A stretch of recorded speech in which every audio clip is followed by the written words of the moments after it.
Hey friends, thanks so much for joining me for another tutorial. Today I'm going to make an ocean resin serving tray. I am just going to use a few different hues of blue, and then I use this like shimmery gold color from Michaels that is a mica powder as my sand. So right now I am showing you guys, I usually don't show you how to mix resin, but I am going to not edit that part this time and show you a little bit more of the process. So I use for resin, I use PSP resin. It's equal parts part A and B. I usually put it in a measuring cup so I can make sure that the measurements are accurate. And then from there, I'll separate it into these smaller little pouring picture cups that I'm using. And then I just mix my pigments in the smaller cups, and that way I can still have clear resin left over if I need to add more or whatever the case is. So what I'm doing here is I am just laying the colors down the way that I think that I want them to flow. I try to do like a darker up top or like a lighter, not as vibrant color up top, and then like brighter down towards the end, towards the sand. And I originally was gonna just go with I think like maybe two colors, but I ended up going with 3 or so. Anyways, whenever I'm mixing colors, I just use a popsicle stick, dig it into my mica powder pouch, and then I'll drop it into the clear resin and stir as I'm doing right now.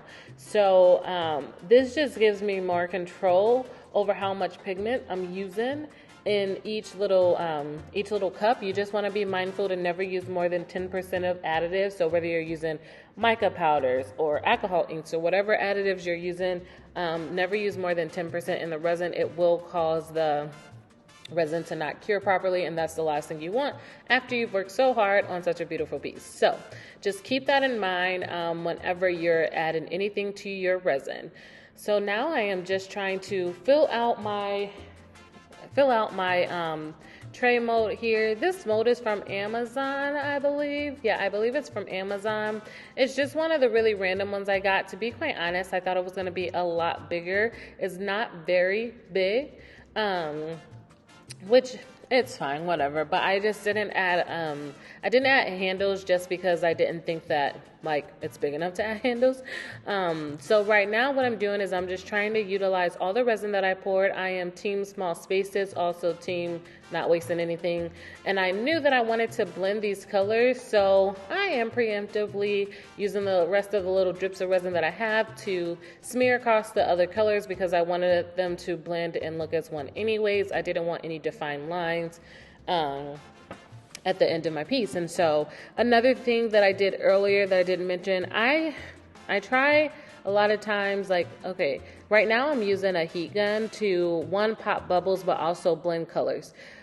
Be very, very careful when you're putting heat to your project because resin does burn. So this is a really, really good way to pop your bubbles. It's also a really, really good way to blend colors sometimes, but just be mindful that once your resin burns, there's really no saving it. All of a sudden it just becomes hard, really crunchy, and yeah, then you've ruined your piece for the most part.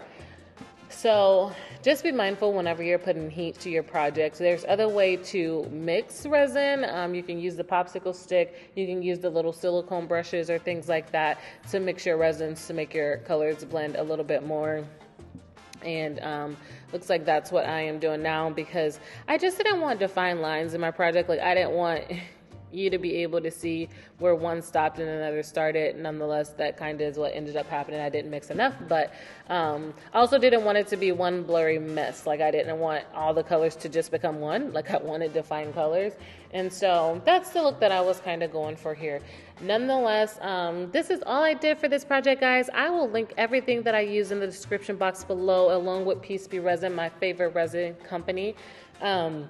If you have any questions, leave me a comment. Don't forget to like, share, and subscribe. And here are the finished product pictures. Until next time, guys.